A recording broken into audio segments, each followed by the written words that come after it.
ھېسسىي ئەقلى ئۈستۈنلەر قانداق كىشلەر ماقالىسىنى ئوقۇغاندىن كېيىنكى ئويلار. ئاپتورى ئىدرىس مەھدى.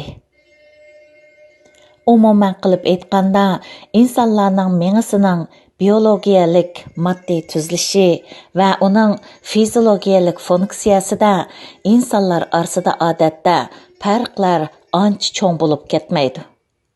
Lekin muayyan bir odamning talantliq yoki aqlliq bo'lib qelishi, yana boshqa birisining ancha talantliq yoki ancha aqlliq bo'lmay qelishini asosiy jihatdan mazkur odamni to'raldirgan ota-onasining genining qandoq bo'lishi va qo'shimcha holda ularning ijtimoiy turmushining qandoq bo'lishi tarafidan belgilanadi.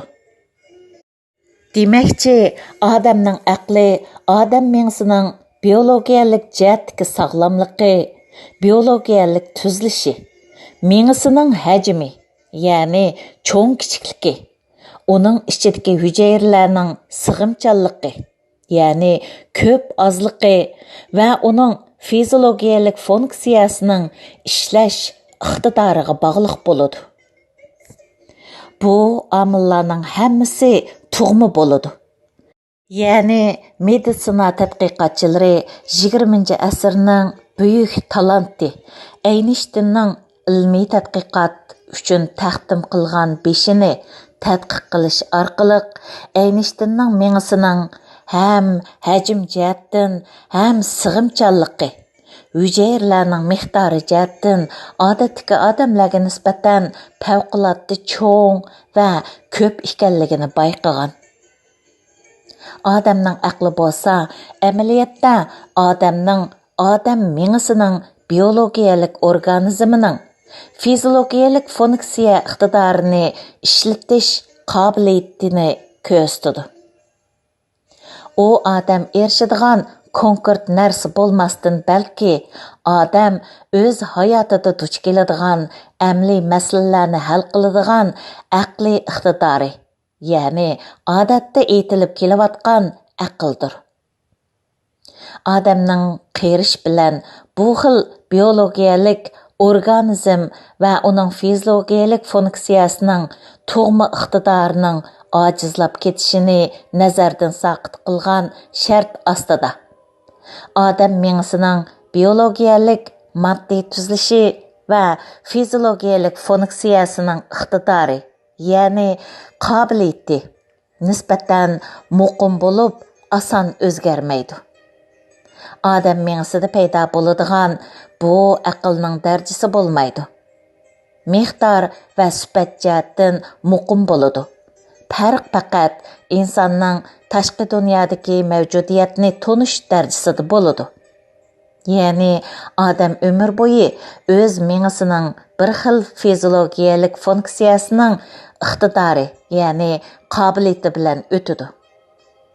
Odam mengisida paydo bo'ladigan abstrakt uqum, ya'ni ideya faqat odam mengisidan tashqari mavjud bo'lib turgan shay'ining odam mengisiga ta'sir qilish orqali odam mengisining fiziologiyalik funksiyasining tafakkur qilish iqtidorining xizmat qilishi bilan paydo bo'ladigan inkos, ya'ni ideya. Bu inkosning qabul qilinishi va bir taraf qilinishi odamlarning mengisining biologiyalik tuzilishi va uning fiziologiyalik funksiyasining xizmat qilish qobiliyatining farqli bo'lishi tufaylidan farqli bo'ladi. Bu jarayonda odam aqli va inkoslarni qandoq qabul qilish va qandoq bir taraf qilishdan iborat funksiyalik rol o'ynaydi. Mengining o'zida aql bo'lmaydi. U faqat aqlni paydo qila oladigan bir moddiy organizmdan iborat. Buni taxminan holda dаңлық markalik avtomobil bilan dаңqi chiqmagan markalik avtomobilning farqiga taqlid qilishga bo'ladi. Dаңлық markalik avtomobilning moddiy asosi yaxshi va sifatli bo'lish bilan birga mazkur avtomobilning har qaysi detallarining funksiyalik rolini joriy qildirishi danqi chiqmagan markalik avtomobilga nisbatan ko'p yaxshi va ustun bo'ladi. Ma'lum bir odamning bargan sir aqlliq bo'lib ko'rinishi yoki muvaffaqiyat qozonishi uning tug'ma aqlning o'zgarganligi bo'lmasdan balki miyasining fiziologiyalik funksiyalik rolini unumlik joriy qildirganligining natijasi. Falsafa jihatdan so'zlaganda odamning bilish jarayoni hissiy bilish va idrokiy bilishdan iborat ikki bosqichga bo'linadi. Tashqi mavjud shay'ining odam miyasiga eng dastlab ta'sir qilgan inkas hissiy bilish kategoriyasiga mansub bo'lib, bu hissiy bilish yuzaki bo'ladi. Agar bu hissiy bilish bir qancha qatim takrorlanish bilan birga mazkur inkaslarni qabul qilgan odam bu inkaslar haqida o'ylansa, o chaqda bu kishining miyasida mazkur inkaslarga qarta idrokiy bilish hosil bo'ladi. Ya'ni hissiy aql üstünlər qandaq kişilər mavzuliq maqolada bayon qilingan hissiy aql va zihniy aql uqumlari balkim hissiy bilish va idrokiy bilish uqumlarining varianti bo'lishi mumkin. Lekin aqlning mundaq hissiy aql va zihniy aqldan iborat uqumlarining ilmiyligi, meditsina ilmi va falsafa ilmi tarafidan ta hozirgacha isbotlanmadi. Agar odamning bilimi horizontal va vertikal siziqlar bo'yicha ko'paygan siri va amaliy tajribasi mo'l bo'lgan siri miyasining fiziologiyalik funksiyalik rolini unumlik joriy qildirish qobiliyati shuncha yuqori bo'ladi. Shuning bilan mazkur odam aqlli ko'rindi. Odatda odamlarning hissiy bilish bosqichidan idrokiy bilish bosqichiga o'tishga sarf qiladigan vaqtida farq bo'ladi. Bu jihatda aqlli odamlar odatdagi odamlarga qaraganda oz vaqt sarf qiladi. Shunlashqa bu xildagi kishilar muvaffaqiyat qozonishning fursati kelganda fursatni boshqalarga qaraganda baldir tutib oladi. Microsoft kompaniyasining o'rtaq qurg'uvchisi Paul Allen va Amazon kompaniyasining qurg'uvchisi Jeff Bezoslar bu xil tipdagi kishilardir. Harvard universitetida savdo, qonun, meditsina va pedagogika qatorliq kasblarni bitirgan o'quvchilar ustidan elib berilgan tadqiqot orqali aqliy iqtidorning keyinki kasbiy utuq bilan bo'lgan munosabatining manfiy yoki nol bo'lib chiqqanligi bilan aqliy iqtidorning kasbiy utuq qozonishdagi hal qilg'uch rolini inkor qilishga yoki sal qarashga bo'lmaydi. Chunki bu mazkur tadqiqotga qatnashgan o'quvchilarning fursat kelganda hissiy bilish bosqichidan idrokiy bilish bosqichiga o'tishiga sarf qilgan vaqti aqlli odamlarga qaraganda ko'p bo'lgan bo'lishi mumkin.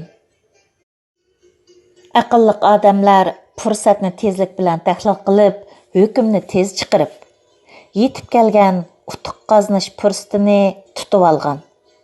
Shuning bilan hukm chiqarishga ko'p vaqt sarf qilgan bu o'quvchilar muvaffaqiyat qozonishning fursatidan quruq qolgan.